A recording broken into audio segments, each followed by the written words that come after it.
ये अगर कोई सोचता है कि मैं इसको दबा लूंगा, ये आंदोलन नहीं है, इंसानियत है, ये कुदरत है। हमारा जो जिद्दीपन है ना, ये हमसे वो छीन है जी। हम टेररिस्ट ही हैं, कोई दिक्कत नहीं है, हमें खुश है, हम माओवादी भी खुश हैं, जो भी बोले हमें फर्क ही नहीं पड़ता, क्योंकि बात इनके बस से वैसी बाहर निकल चुकी है। इनको तो जैसे होता है ना कि ये बौखला चुके हैं, इनके पैर कांप चुके हैं, इनके हाथों पैरों की पड़ चुकी है। इन्होंने गलती से वो लाल बटन दबा दिया जो इनको नहीं दबाना चाहिए था। कुदरत झुक जाएगी। मोदी जी तो उस कुदरत का एक बहुत छोटा सा हिस्सा है। जो मोदी जी से पहले उस कुर्सी पे बैठा था उसको भी यही लगता था कि वो कुर्सी उसकी है। ये तो हटने वाले, ये तो जाना है ये सबने। किसानों का दिल बहुत बड़ा है मोदी जी, आपको झुकने के लिए नहीं बोलेंगे, ना ही आपसे माफी मांगने को बोलेंगे। आपकी उतनी इज्जत बनाएंगे दुनिया में, आप इनको गले लगा लो, आओ बैठो हमारे साथ साग खाओ, लस्सी चाटो। ये तो फिर मोदी जी हैं, इनको तो हम जब चाहे प्रकट करके यहाँ पे अपने साथ साग में रोटी तड़वा देंगे, आप कल देखना।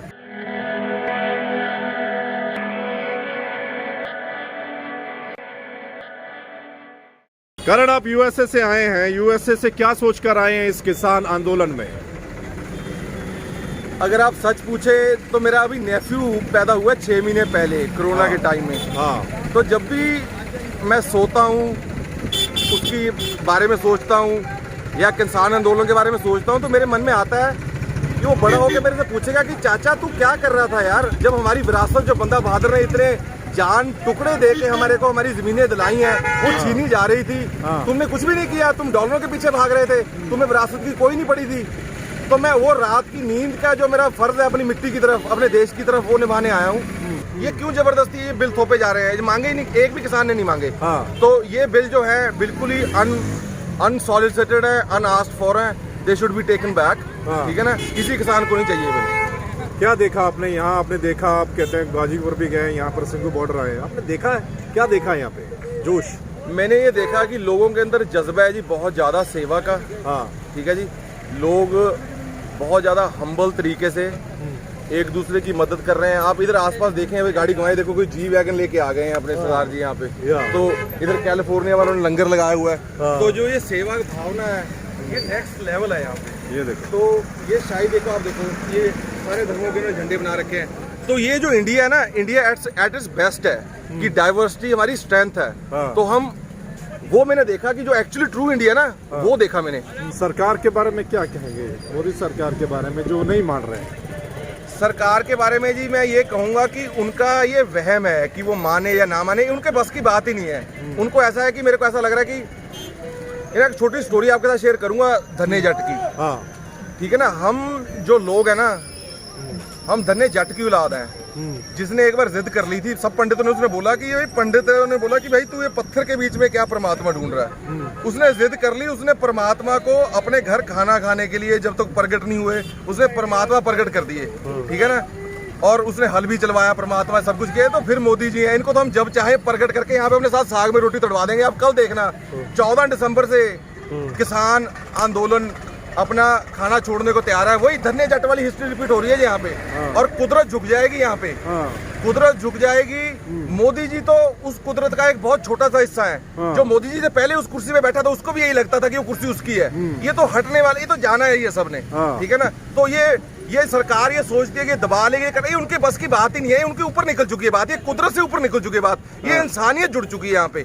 तो ये अगर कोई सोचता है कि मैं इसको दबा लूंगा, ये आंदोलन नहीं है, इंसानियत है, ये कुदरत है। हमारा जो जिद्दीपन है ना, ये हमसे वो छीन नहीं सकते। जो हमारा जिद्दीपन है वो हमें बोलता है कि अगर गड़े पड़ेंगे तुम्हारी फसल खराब हो जाएगी, तुम फिर भी फसल लगाओगे। जो हमारा जिद्दीपन है वो हमें बोलता है कि तुम्हारे को फसलों का दाम नहीं मिलेगा, पर तुम फिर भी अगले साल फसल लगाओगे। जो हमारा जिद्दीपन है वो हमें बोलता है कि तुम्हें हम आतंकवादी बोलेंगे, तुम्हारे डंडे मारेंगे, पर तुम भी उनको तो भी लंगर खिलाओगे। जो हमारा जिद्दीपन है वो हमें बोलता है कि हमारी गर्दनें काटी जाएंगी, तो भी हम अपने दुश्मन को पानी पिलाएंगे। और ये तो दुश्मन की बात ही कुछ नहीं है। जो भगत धन्ना है भाई, वो हिंदू थे, हम हिंदू ही हैं। तो पहली बात तो कोई एंटी नेशनलिज्म वाली बात करने की जरूरत नहीं है। ठीक है ना, अगर आपको लगता है कि हम एंटी नेशनलिस्ट हैं, हम आतंकवादी हैं, कल से भाई हमारा खाना छोड़ दें। आप खाना अपना खुद उगाएं। ठीक है ना, और हमसे आप प्लीज यार अपना खाना खुद उगाएं। हम अपना खाना जिसको जो हमारे आतंकवादी नहीं समझा है उसे देंगे।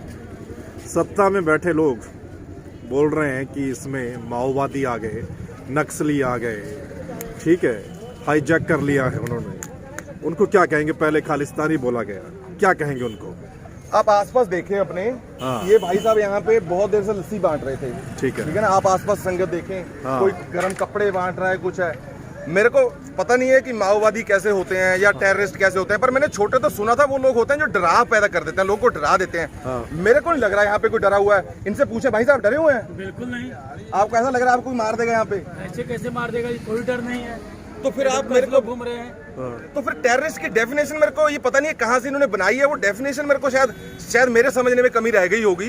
हो सकता है कि हमें थोड़ा टेररिस्ट की डेफिनेशन नहीं पता। शायद मेरे को ऐसा लगता है कि टेररिस्ट वो लोग हैं शायद जो खाना खुना खिलाते हैं, खुश रहते हैं और इस देश के लिए आने को आते हैं। शायद टेररिस्ट की नई डेफिनेशन है ये, तो हम उस डेफिनेशन को एक्सेप्ट कर लेते हैं जी, हम टेररिस्ट ही हैं, कोई दिक्कत नहीं है, हमें खुश हैं हम माओवादी भी खुश हैं, जो भी बोले हमें फर्क ही नहीं पड़ता, क्योंकि बात इनके बस से वैसे ही बाहर निकल चुकी है। इनको तो जैसे होता है ना कि ये बौखला चुके हैं, इनके पैर कांप चुके हैं, इनके हाथों पैरों की पड़ चुकी है। इन्होंने गलती से वो लाल बटन दबा दिया जो इनको नहीं दबाना चाहिए था। तो अब ये दबा दिया, अब इनको पता नहीं उसको स्विच ऑफ कैसे करना है, ठीक है ना। पर किसानों का दिल बहुत बड़ा है मोदी जी, आपको झुकने के लिए नहीं बोलेंगे, ना ही आपसे माफी मांगने को बोलेंगे, आपकी उतनी इज्जत बनाएंगे दुनिया में। आप इनको गले लगा लो, आओ बैठो हमारे साथ, साग खाओ, लस्सी चाटो। नहीं देखो आप हरियाणा के, ये तो हिंदू है हरियाणा के, इनकी लस्सी है भाई। इनके गऊ भी शायद आपको शायद ऐसा लगता हो कि हिंदू गऊ की लस्सी ज्यादा अच्छी हो, तो हिंदू गऊओं की लस्सी है भाई, हिंदुओं का साग है, आओ खाओ हमारे साथ यार। और सारे किसान भाई हिंदू ही हैं, ऐसा कोई ये जबरदस्ती इसको पेंट करने की कोशिश मत करो, जबरदस्ती की। मीडिया ने किया है थोड़ा एग्जांपल दे रहे थे। हाँ जी, ये जो स्पेशली मीडिया के कुछ जो चैनल्स हैं, ये डेलिबरेटली क्या करते हैं, तुम्हारे मुंह के अंदर ना शब्द डालते हैं। जैसे मेरे को एक मीडिया वाले पूछ रहे थे कि आपको कैसा फील हो रहा है कि किसानों के सामने जवान खड़े हैं। भाई किसानों के सामने कोई जवान नहीं खड़ा है, it's not a stand of between soldiers and farmers. हम उनके साथ खड़े हैं, किसान और सोल्जर एक दूसरे के साथ खड़े हैं। आपको मैं माहौल दिखाता हूँ यहाँ पे, जितने किसान हैं और जितने सोल्जर हैं, सोल्जर्स के मैक्सिमम फैमिली मेंबर या टिकरी बॉर्डर पे हैं, गाजीपुर बॉर्डर पे हैं, वो खुद प्रोटेस्ट का पार्ट हैं। और कोई हमें किसी चीज का कोई डर नहीं है। सोल्जर हमारे भाई हैं, वो हमारे साथ सारे दिन लंगर करते हैं, उनके साथ चुटकुले गाते हैं। मेरे फोन के अंदर 4 सोल्जर के अभी फोन मैसेज है उनके गांव तक, मेरे को पता है, ठीक है ना। हम जब चाहें उनके साथ फुल भंगड़ा करते हैं भाई, हमारा कोई किसी के साथ कोई मसला नहीं है। और ये जो बनाने की कोशिश कर रहे हैं जबरदस्ती की हमारा स्टैंड ऑफ हो रखा है, हमारा किसी के साथ कोई स्टैंड ऑफ नहीं हो रखा। ये सब एक सिंबॉलिक चीज है कि जैसे स्टेट है होती है ना, एक स्टेट, वो स्टेट एक बैरिकेड लगा देती है, उन्होंने लगा रखा है अपने प्रधान से। पुलिस को भी पता है, वो खुद ही बैरिकेड हटा देगी भाई जब हमारा मन करेगा। तो हमारे किसी का कोई स्टैंड ऑफ नहीं है, फुल प्यार है सब यहाँ। अमेरिका से आए हैं, कितना समय यहाँ रहेंगे किसानों के साथ, क्या सोच के आगे? मैं वैसे तो फरवरी तक की छुट्टी लेके आया हूँ, बट अगर मोदी जी ने जिद्दीपन टेस्ट करना है भगत धन्ने के बच्चों का, तो भगत धन्ना भी हिंदू थे, ये भी मान लो। एक ही एक जट है भाई, उनकी बाणी है गुरु ग्रंथ साहब में, ठीक है ना भाई। हम भगत धन्ना के बच्चे हैं, वो हमें टेस्ट करेंगे, हम अपनी नौकरियां छोड़ देंगे, हम अपनी जमीनें, अपनी विरासत जो हमारे गुरुओं ने अपनी खालें उतार के हमें जमीनें दी हैं, वो किसी पॉलिटिकल पार्टी ने नहीं दी। मैं नाम नहीं लूंगा किसी का, पर कोई पॉलिटिकल पार्टी ने हमें जमीन नहीं दिलाई, हमने खुद अपनी जानें दे के वो जमीनें बनाई हैं, वो हम इनको फ्री में नहीं देंगे।